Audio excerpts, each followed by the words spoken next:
Buenos días. En este video veremos el menú de medición de vibración, es decir, directamente el funcionamiento del analizador de vibraciones y sus funciones.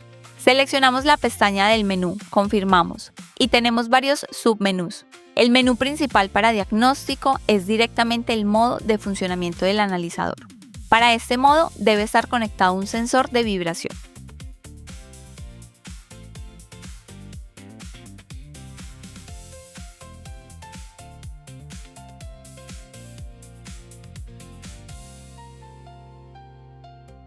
Les contaré un poco sobre el propio sensor de vibración.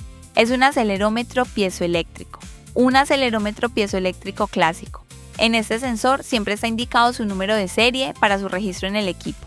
También se indica el coeficiente metrológico, es decir, el coeficiente de amplificación, que se configura en el equipo para obtener los datos correctamente. El propio acelerómetro viene con un cable desmontable. El conector ya está incluido en el kit. El kit también incluye un imán con el llamado prisma. Esto se usa para el montaje en objetos curvos y de superficie redondeada. También se puede usar un perno de fijación M6 que se enrosca y se fija en el equipo de la misma manera.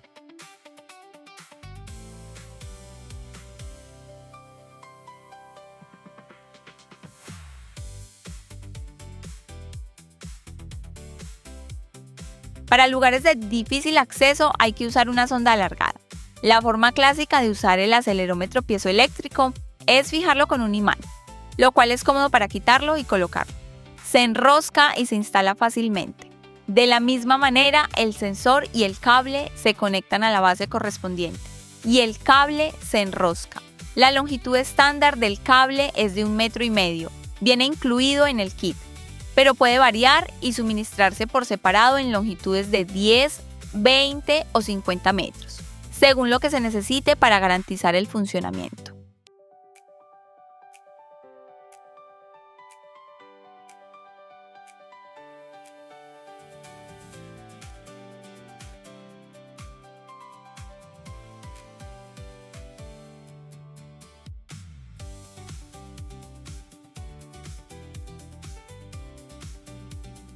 Conectamos el otro extremo del cable directamente al analizador de vibraciones. En este caso hay dos canales aquí. Si hablamos del MS54 Pro, aquí hay 4 canales. Los canales se cuentan de izquierda a derecha. Primero, segundo, tercero, cuarto. En este caso conectamos al primero.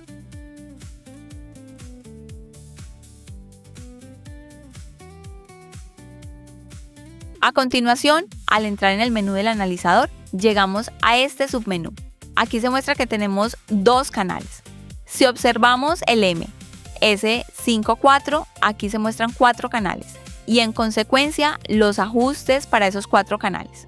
No voy a configurar las mediciones en detalle ahora, pero mostraré los puntos principales. Vemos en qué rango vamos a trabajar. Vemos que está seleccionado el análisis espectral, el número de líneas en el espectro y la unidad de medida milímetros por segundo. Esto es el valor RMS de la velocidad de vibración. También hay ajustes auxiliares, el número de promedios y el inicio, es decir, el llamado disparador.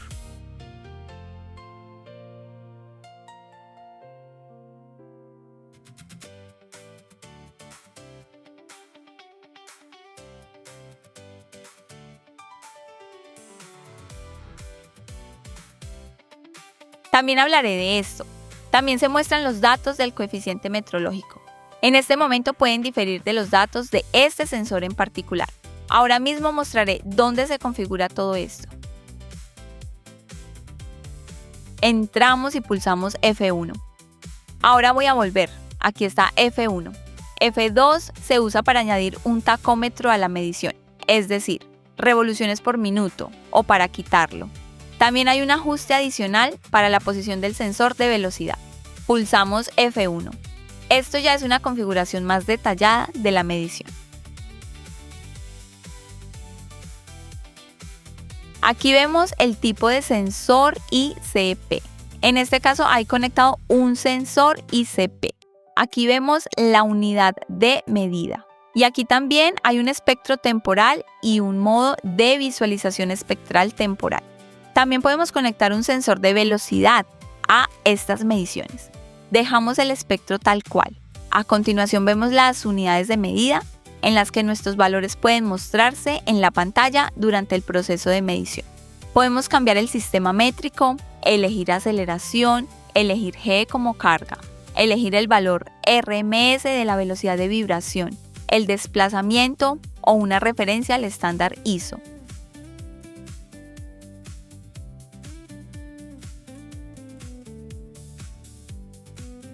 A continuación aquí está el sensor. Aquí se muestra un número de serie ligeramente diferente, porque se usa otro equipo. Para cambiar estos valores, entramos en el modo asterisco, aquí el equipo nos guía e introducimos valores más precisos del sensor. Podemos cambiar el número de serie, la unidad de medida en la que se indica el coeficiente metrológico, y el propio coeficiente metrológico simplemente introduciendo números. Después de esto se puede volver al menú.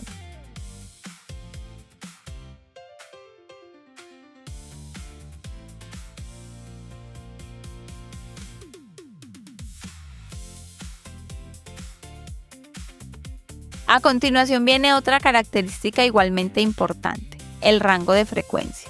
El rango de frecuencia estándar según GOST e ISO 10816, 20816. Para el monitoreo de vibración, subrayo, va de 10 a 1000 hercios. Aquí está el rango estándar seleccionado. Al elegir este rango ya se pueden comparar las lecturas del analizador de vibraciones con las de cualquier vibrómetro.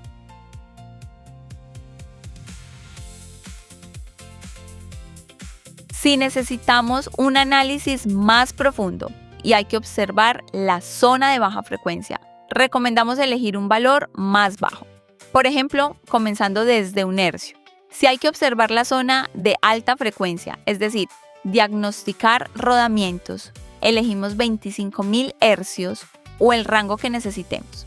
Si hace falta un análisis de banda estrecha, es decir, ver una frecuencia concreta, podemos establecer un rango personalizado, por ejemplo de 200 a 500 hercios, y ver qué ocurre en la pantalla dentro del rango espectral, precisamente en ese rango de frecuencias.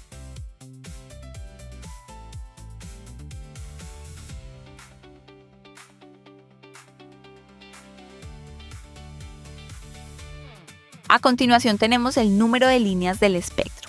Esto influye directamente en la precisión del análisis espectral. Cuanto mayor sea el número de líneas del espectro, un poco más tardarán en tomarse las lecturas, pero serán más precisas.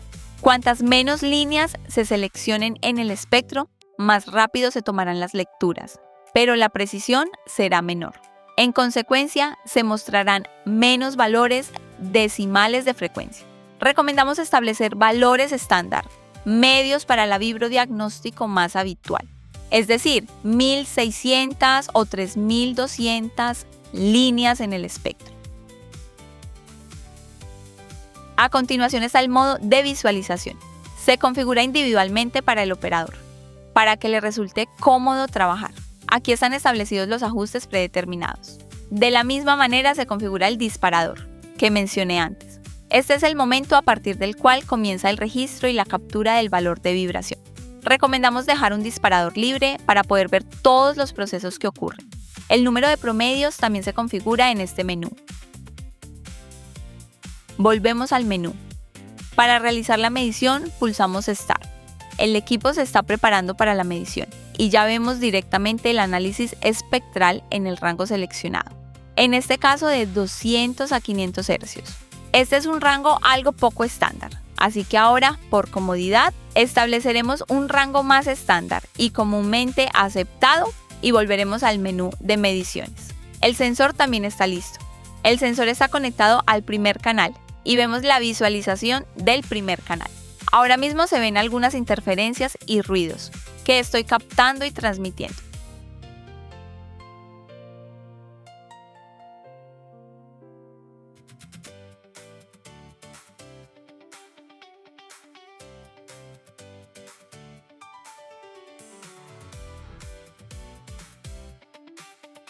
De la misma manera podemos cambiar al segundo canal y ver la visualización del segundo sensor. Si consideramos un equipo con un mayor número de canales, es evidente que se mostrará más en la pantalla. Los sensores son totalmente intercambiables. Lo único es que en los ajustes hay que establecer los valores que correspondan directamente al sensor utilizado. Aquí vemos el primer canal y podemos activar el último canal. Ahora vemos el valor en el cuarto canal.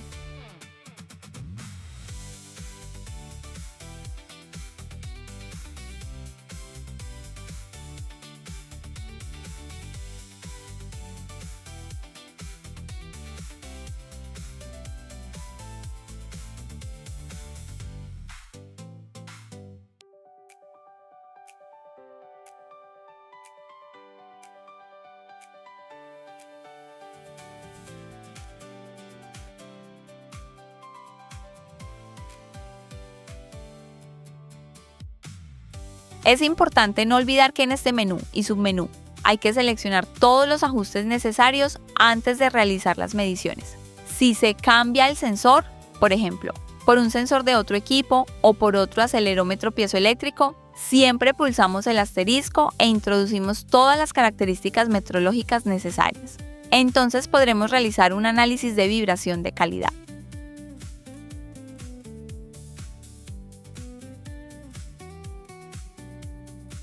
Volvemos más adentro en el menú. Nos quedamos en el mismo menú de vibración. Ahora voy a cambiar el idioma. De paso puedo mostrar cómo se cambia el idioma. Tomaré un equipo un poco diferente para la demostración. Volvemos al menú de análisis. A continuación tenemos el modo de ruta.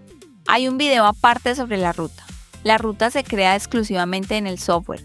Aquí se crea un archivo, se selecciona y luego el equipo, al igual que el analizador, en el mismo modo de visualización, nos indica a qué punto debemos ir.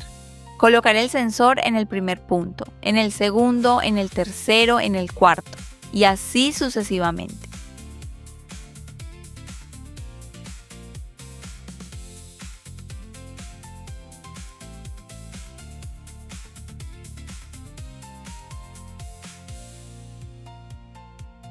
A continuación tenemos el modo de diagnóstico de rodamientos.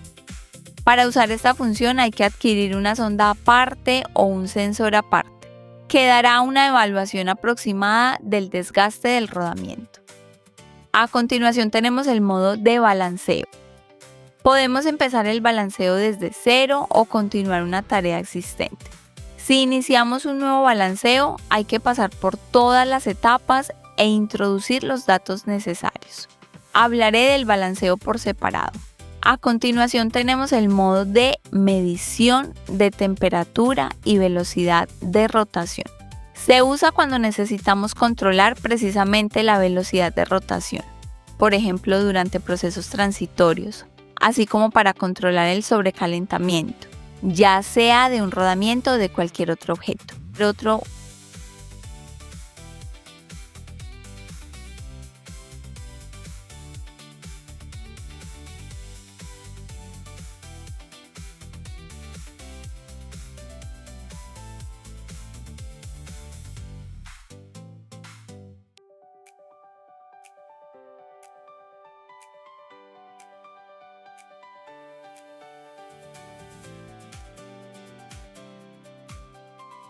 Conectamos el sensor directamente al equipo. Un segundo. La guía en la guía. Se fija así de forma bastante segura y se enrosca para que no se caiga, no se dañe y se garantice una buena transmisión de la señal. Y comenzamos el modo de medición. Aquí el sensor se ha activado de inmediato. Este es el sensor de velocidad de rotación. El sensor de velocidad de rotación es láser, óptico, reacciona al paso de una marca. La marca pasa, el sensor lee la velocidad de rotación y la muestra. En este caso está activado el modo de visualización de temperatura. En el modo de visualización de balanceo y en el modo de visualización del vibrómetro podemos medir directamente la velocidad de rotación. Aquí ven los valores y la reacción al paso de la marca. Debe ser estable y entonces se muestra la unidad de medida. Esto se aplica al modo del sensor de velocidad y al modo de medición de temperatura, si se usa un sensor universal de este tipo. A continuación viene el modo de aceleración y desaceleración. En esta etapa este modo todavía está en fase de prueba. pero en un futuro cercano lo demostraremos por separado. En el próximo video hablaré con un poco más de detalle sobre el balanceo y los ajustes principales. Gracias.